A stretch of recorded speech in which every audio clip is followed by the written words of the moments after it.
Profession میں کسی business میں ہوں گے، آج ان کی اخلاقی تربیت اچھی ہو گئی تو زندگی کے کسی بھی شعبے میں جائیں گے انشاءاللہ الکریم عشق رسول کی خوشبو پھیلائیں گے۔ تو ہماری ذمہ داری ہے ہمیں انشاءاللہ الکریم بچوں کے کردار بھی ستھرے کرنے، اخلاق بھی ستھرے کرنے۔ ایک استاد کا جب وہ اپنے شاگردوں پر بڑا اثر ہوتا ہے، جب استاد خود بعمل ہوگا تو انشاءاللہ الکریم بچوں کے اندر بھی عمل کا جذبہ پیدا ہوگا۔ استاد خود بعمل ہوگا، خوف خدا والا ہوگا، بچوں کے اندر خوف خدا پیدا کرے گا۔ تو یوں ایک بچوں کی اچھی تربیت ایک بنیادی چیز ہے۔ قرآن یاد کروانے کے ساتھ ساتھ، درس نظامی کی کتابیں پڑھانے کے ساتھ ساتھ ان بچوں کو معاشرے میں ایک اچھا شہری بنانا، اپنے ملک اور قوم اور ملت اور مسلمان اور اپنے اسلام اور دین اور اس کی ترویج و اشاعت، اس کی خدمت، ان کے جو ہے وہ ان کی سوچ ہو، لوگوں کے کام آنا، غریبوں کی مدد کرنا، ماں باپ کا ادب و احترام کرنا، ماں باپ کا کہنا ماننا، بہن بھائیوں کے ساتھ حسن سلوک کرنا، رشتے داروں کے ساتھ اچھا سلوک کرنا، بے حیائی سے بچنا، برائی سے بچنا، اچھے کردار اور اخلاق اپنانا۔ ایک تربیت اچھی ہو جائے، سوچے پاکیزہ ہو جائیں تو انسان کمال کیسا حاصل کرتا ہے۔ میں نے ایک واقعہ پڑھا تھا شرح الصدور فی احوال القبور کے اندر، علامہ جلال الدین سیوطی رحمۃ اللہ علیہ نے یہ واقعہ نقل کیا ہے، اور بھی محدث ابن جوزی نے بھی اس کو لکھا ہے، اور بھی محدثین نے اس کو بیان کیا۔ بڑا ایمان افروز واقعہ ہے، اور نوجوان بیٹھے ہیں بڑی تعداد میں، ان کے لیے بڑا اس کے اندر میسج ہے، لیسن ہے بچوں کے لیے، طلبہ کے لیے، نوجوانوں کے لیے۔ مسلمانوں کی غیر مسلموں کے ساتھ جنگ کا واقعہ ہے، یہ تابعین یا تبع تابعین کے دور کی بات بیان کی جاتی ہے۔ محدثین فرماتے ہیں لوگ اپنے بچوں کو یہ واقعہ سنایا کرتے تھے۔ محدثین نے یہ لکھا ہے، محدث ابن جوزی نے بھی لکھا ہے، علامہ جلال الدین سیوطی نے یہ واقعہ بیان کیا۔ علامہ جلال الدین سیوطی سینکڑوں سال پرانے محدث گزرے، اور ایسے محدث گزرے ہیں جن کو 75 مرتبہ 75 ٹائمز جاگتے ہوئے نبی کریم صلی اللہ علیہ وسلم کی زیارت نصیب ہوئی۔ علامہ جلال الدین سیوطی نے بھی یہ واقعہ لکھا۔ تو مسلمان اگرچہ فتح پا رہے تھے، غیر مسلم اپنے علاقے چھوڑتے ہوئے توڑتے ہوئے کچھ مسلمانوں کو قیدی بنا دیا، کچھ مسلمانوں کو قیدی بنا دیا انہوں نے۔ اب وہ اپنے بادشاہ کے پاس لے گئے، بادشاہ نے آفر دیا تو تمہیں مار دیا جائے گا، بچنا چاہتے ہو تو تم لوگ ایسا کرو کہ ہمارا مذہب اختیار کر لو، اسلام چھوڑ دو، تمہیں چھوڑ دیں گے، تمہیں جو ہے وہ بڑی آفر دی، مکان بھی دیں گے، تمہیں یہاں رہائش بھی دیں گے، تمہیں کھانا پینا بھی دیں گے، بزنس کرنا چاہو گے بزنس بھی کریں گے، شادی کرنا چاہو گے شادیاں بھی کر دیں گے۔ انہوں نے آفرز دی، دنیا پیسہ مال جو ہوتی ہے۔ اب اس قیدیوں کے اندر مسلمانوں میں 3 نوجوان بھائی تھے،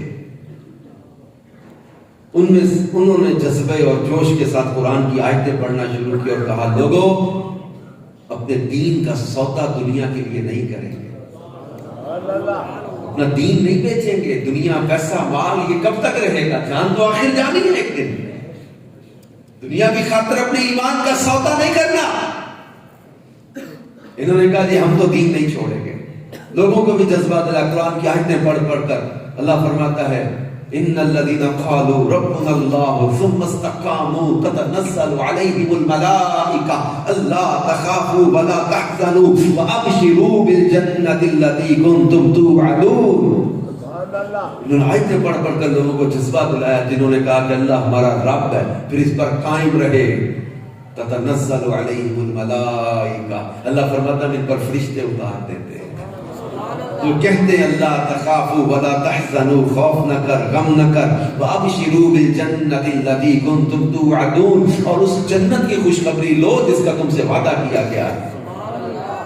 کہ فرشتے کہتے ہیں نحن اولیاؤکم فی الحیات الدنیا وفی الآخرہ، ہم تمہارے دنیا کی زندگی میں بھی دوست ہیں، آخرت میں بھی تمہارے دوست ہیں۔ تو یہ جذبہ دلانے لگے تو لوگ استقامت کے ساتھ ڈٹے رہے. بادشاہ کو غصہ آیا, ان تینوں کو پکڑ کر مارنے لگے. تیل کا ایک بہت بڑا کڑاہا منگوایا, آگ جلائی, کہا پتا تم اس میں جلا دیا جائے گا. تو انہوں نے کہا پھر کیا ہوگا؟ تم جل جاؤ گے. پھر کیا ہوگا؟ جل جاؤ گے تو مر جاؤ گے. کہا پھر کیا ہوگا؟ بادشاہ غصے میں آ گیا, جل جاؤ گے مر جاؤ گے. کہ ہماری ماں تو قرآن پڑھ پڑھ کے ہمیں لوریاں دیتی تھی کہ اسلام کی دین کی خاطر کہیں جان بھی دینی پڑے تو دین اسلام اپنا محبوب کی محبت نہ چھوڑنا, اسلام کو نہ چھوڑنا. تو تم ہمیں موت سے ڈرا رہے ہو. اس نے کہا صرف ڈراوے نہیں دے رہا, سب سے بڑے بھائی کو اٹھایا, تیل جلتے تیل میں اوپر سے دھکا دے دیا گیا. جیسے اس کو دھکا دیا تو محدثی نے یہاں ایک جملہ لکھا ہے, اس نوجوان نے ایک آواز دی, آخری وقت کیا آواز دی؟ یا محمدہ دمے واپسی تک تیرے گیت گاؤں, محمد ممجد پکارا کروں میں. آخری وقت مدینے والے کو یاد کیا, میرے آقا صلی اللہ علیہ وسلم کی طرف توجہ لگی ہوئی ہے, میرے آقا راضی ہو جائے. کھولتے تیل میں جیسے اس نوجوان کو پھینکا, پک گیا, جسم تل گیا, لمحوں میں شہید ہو گئے وہ. اب سارے لوگ ڈر گئے دربار میں, قیدیوں میں بھی خوف طاری ہو گیا. بادشاہ بڑے تکبر کے ساتھ ان دونوں بھائیوں کی طرف دیکھ کر کہتا ہے, دیکھا تمہارے بھائی کو میں نے جلا دیا. انہوں نے کہا تو سمجھتا اپنے بھائی کو جلتا دیکھ کر ہم ڈر جائیں گے؟ نہ نہ, بلکہ ہمارا بھائی تو ہمارا حوصلہ بڑھا گیا ہے, ڈرنا نہ ڈرنا نہ. دوسرے بھائی کو اٹھایا, کھولتے تیل میں جلا دیا. اب تیسرے بھائی کو غصے میں بادشاہ مارنے لگا کہ ان کو موت کا ڈراوا دیا نہیں ڈرے, جلتے تیل میں ڈال دیا نہیں ڈرے, یہ کیا لوگ ہیں؟ مارنے لگا. بادشاہ کے وزیر آگے بڑھا, اس نے کہا کہ اگر تم مجھے 40 دن کی مہلت دو, اس نوجوان کو میں اپنے مذہب میں لے آؤں. اس نے کہا میں تمہیں اپنی فوج کا سپاہ سالار بھی بنا دوں گا, فلاں فلاں علاقے تیرے نام کر دوں گا اگر تو اس کو اپنے مذہب میں لے آئے. وزیر اس نوجوان کو اپنے گھر لے گیا. اب سوچنے لگا کہ کیسے اس کو اپنے مذہب میں لانا ہے. اس وزیر کی بیٹی اس ملک کی حسین ترین لڑکیوں میں سے تھی, اور اس کے لیے بڑے بڑے بادشاہوں کے شہزادوں کے رشتے آتے تھے. اس نے پوچھا اپنے باپ سے کیوں پریشان؟ اس نے کہا کہ نوجوان ہے, عرب کا رہنے والا ہے, اس کو اپنے مذہب میں لانا ہے, میں سوچ رہا ہوں کیسے کیا کروں. اس لڑکی نے ہنس کے کہا, اس نوجوان کو اپنے مذہب میں لانا میرے بائیں ہاتھ کا کھیل ہے, یہ تو مسئلہ ہی کوئی نہیں, ایک بات مجھ پہ تم چھوڑ دو. وہ لڑکی اس کے کمرے میں رات کو گئی. جیسے ہی اس نوجوان کے کمرے میں داخل ہوئی, اس نوجوان نے آنکھیں بند کی اور قرآن کی تلاوت کرنے لگا. جن کے سینوں میں قرآن ہوتا ہے نا, وہ محبت قرآن میں. اب اس نوجوان کی آنکھوں سے آنسو بہتے جاتے, قرآن پڑھتا جاتا. کئی بار وہ لڑکی اس کے کمرے میں گئی, جیسے وہ داخل ہوتی ہے وہ نوجوان قرآن پڑھ رہا, قرآن پاک کی تلاوت کر رہا ہے. اگلے دن پھر وہ سب سمر کے لڑکی اس کے کمرے میں گئی, جیسے اس نے دیکھا اس نے نوافل شروع کر دیے. تیسری بار پھر رات کو گئی. اگلے دن پھر وہ نوجوان درود پاک, تلاوت, نوافل.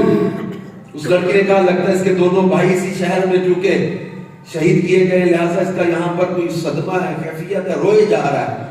اس کو مجھے کسی پرفضا مقام پہ بھیج دو میرے ساتھ, کسی ٹورسٹ پلیس پر, پرفضا مقام پر ان کو بھیج دیا گیا. آسائشیں, کھانا پینا, بڑی چیزیں. وہ لڑکی کچھ نہ کچھ کھانا پینا چیزیں لے کے کبھی اس کے کمرے میں جاتی بات کرنے کے لیے, دوستی کر لے میرے ساتھ, چل میں تیری حمایت کروں گی, تیرا ساتھ دوں گی, میں تیری ساتھی بن جاؤں, تجھے یہاں سے نکال کے لے جاؤں, تجھے آزادی دلوا دوں. کوئی آفر دی اس نے, کوئی آفر دی, میرے ساتھ شادی کر لے, میرے ساتھ نکاح کر لے, میرے ساتھ دوستی کر لے. ہر طرح کی آفر اس لڑکی نے اس نوجوان کو دی. اور یہ نوجوان آنکھیں بند کرتا ہے, روئے جاتا ہے, تلاوت کرتا ہے, درود پڑھتا ہے. 37 راتیں گزر گئی, 40 دن کی مہلت تھی.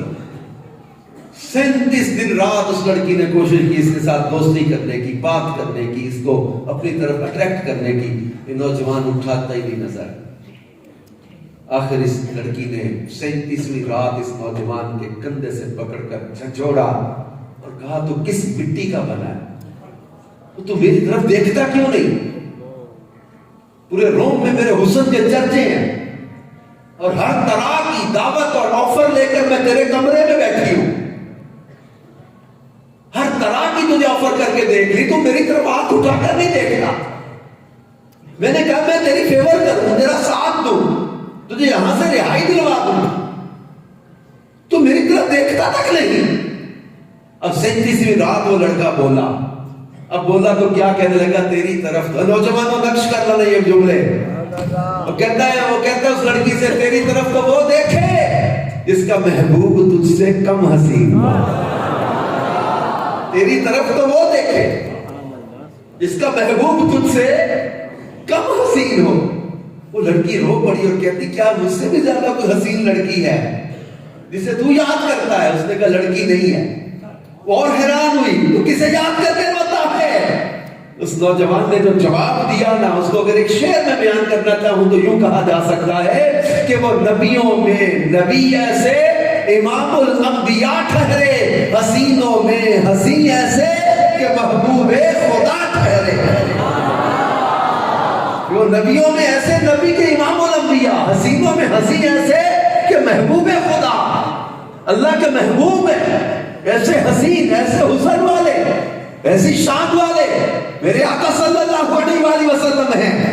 وہ لڑکی اس نوجوان کے پاس بیٹھی کہتی تو مدینے والے آقا اپنے نبی سے محبت کرتا ہے؟ اس نے کہا ہاں، میں ان کو یاد کرتا ہوں، ان سے پیار کرتا ہوں۔ اب وہ لڑکی جس نے یہ چیلنج کیا تھا اس نوجوان کو اپنے حسن کے جال میں پھنسا کے اس کو اپنے مذہب میں لانا، یہ تو میرے بائیں ہاتھ کا کھیل ہے۔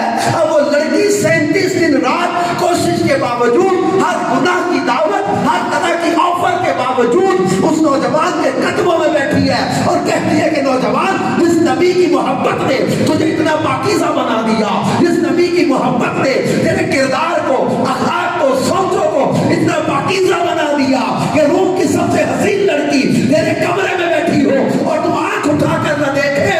اے نوجوان، جس نبی کی محبت انسان کو اتنا پاکیزہ کر دیتی ہے، کلمہ پڑھا کے مجھے بھی اس نبی کا امتی بنا کے چلا جا، کلمہ پڑھا دے، مجھے بھی مسلمان بنا جا۔ اب وہ لڑکی کلمہ پڑھ کے مسلمان ہو جاتی ہے۔ جس نے کیا کہا تھا کہ یہ تو بائیں ہاتھ کا کھیل ہے، اس لڑکے کو اپنے حسن کے جال میں پھنسا کے اپنے مذہب میں لانا، میرے ساتھ شادی کا لالچ دوں گی، فوراً میرے ساتھ میرے مذہب میں آ جائے گا۔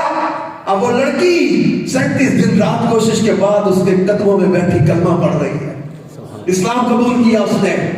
اس طرح کے کتنے واقعات تاریخ کی کتابوں میں ہیں کہ مسلمانوں کے عشق رسول کی برکت، قرآن سے محبت کی برکت، مدینے والے آقا صلی اللہ علیہ وسلم سے محبت کی برکت، لوگوں کے